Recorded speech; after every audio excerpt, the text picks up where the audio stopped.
Hello, MD. This is Branch 1. I'm 2.5 weeks out from the 2011 Arnold Classic, and today I'm working arms. We started the workout off with preacher curl machine. After a few light warm-up sets, then we worked up to the stack and did a heavy set and a drop set. You know, I generally prefer free weights over machines, but you know, I like this machine. It's been around. I think this machine is older than I am, actually, but it's a really good machine, and it just doesn't hurt my elbows or my wrists when I do it, and I actually prefer this over the free weight preacher curl. It just feels good. I get a great pump with it, and so we always do that instead of a free weight. You know, we do straight barbell curls. Today, for whatever reason, we didn't. I believe we did them last week. We just changed it up a little bit this time and didn't do them.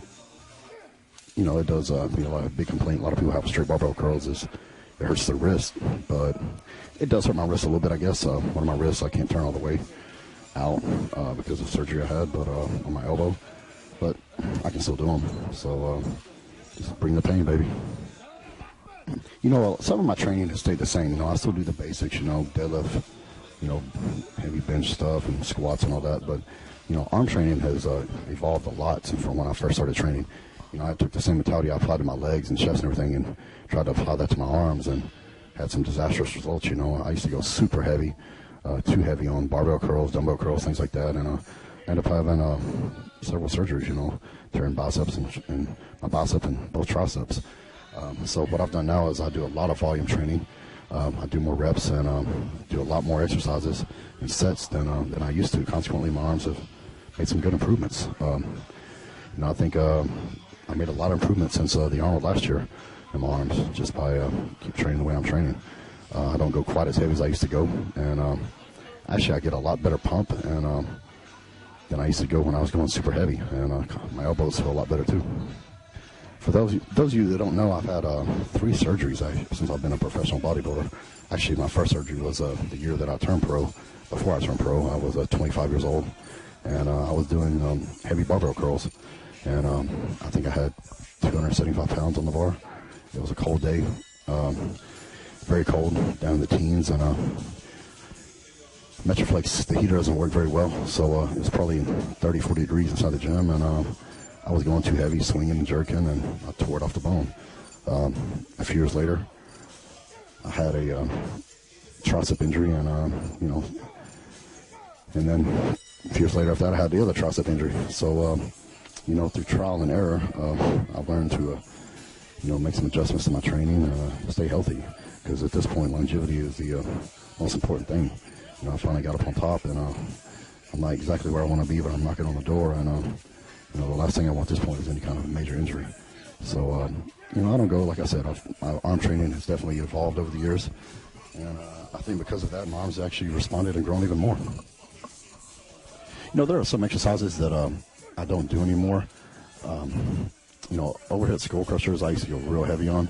I feel it's a great exercise for your tricep, but it's horrible for your elbows. We do still do them, but I probably use half the weight I used to use. You know, like I said, we do a lot more volume. I do a lot more reps on skull crushers and a lot more sets than I used to do. But, you know, it doesn't destroy my elbows either. So, and, you know, some things I just don't do, you know, like stiff leg deadlifts. I'll use that example. I don't do those because every time I've done them, I tend to pull a hamstring for whatever reason, my left hamstring. So, you know, I just quit doing them. There's other exercises you can do to make your hamstrings grow without doing that. So, it's in my column this month in the magazine, Master Class, had a guy ask me, he has 13.5-inch arms, and basically he's asking what he could do to bring his arms up. Well, when I started, my arms were by far my single weakest body part, and you know, so I just you can bring them up. Not everybody can start off with great genetic arms or whatever, you know. Like, I'm gonna use Phil Heath as an example. He's got probably some of the best arms in the business right now, and not that he doesn't train hard, but you know, that's obviously he's genetically gifted in biceps and triceps, and you know, me, that was a very rough body part for me, and that's why I think I have injured my arms so many times, biceps and tricep injuries, because I trained them so hard trying to bring them up that I trained too hard, and I ended up getting hurt. But you know, consistently over the past year, you know, however many years now, I've brought them up, and just you can overcome deficiencies even if you don't have blessed with great genetics. Just if you're willing to work hard enough, long enough, and keep doing the same thing day after day and eating the same food day after day, year after year, you can bring any body part up. And sometimes you just got to work a little harder than the guy next to you. As far as my training goes, I don't have any kind of set protocol. Some guys are very strict. We do 2 warm-ups, then we go heavy or whatever. I'll do as many warm-ups as I need to do until I feel I'm ready to go heavy. The past, Robbie got here this week, and we had some awesome weather. It's in the 70s, I think, during the day. But for the past 3 or 4 weeks before this, we've been real cold, man. 5 degrees, 8 degrees, and I think we got 18 inches of snow in about a 2-week period. So I pulled up to Metroflex one day. It was 12 degrees outside, and it was 21 inside the gym when I got there. So I did a lot of warm-up sets, man. I had like 3 layers of freaking clothes on, and no one showed up, man. It was just me and Brian in the gym. So I did a lot of warm-up sets before I started going heavy on anything. So I don't have any kind of set standard, man. I just I train by feel. When I feel I'm ready, my body and joints are loosened up, ready to go, then I go. Days in August when it's 100 degrees in there, then 1 or 2 sets, and I'm usually ready to go. I get a lot of questions about dieting. Got a lot of guys ask me, what do you do? How do you get over being starving and waking up in the middle of the night? You can't sleep because you're so hungry.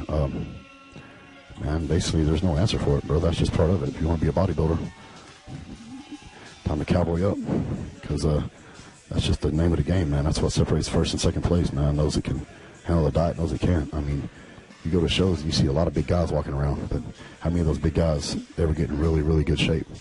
That's like I said, that's the 75% of being a bodybuilder is being able to stick to that hard diet, man. We all train because it's fun, we enjoy it. I don't know one single person that enjoys dieting, myself included. It sucks, and but that's just the name of the game, man. I go to bed around 1 o'clock in the morning. I get up at 5:45. And I wake up starving. I usually don't have to have the alarm wake me up because I wake up hungry. And, I want to wake up and get my cardio knocked out so I can eat my food. And that's just the name of the game, man.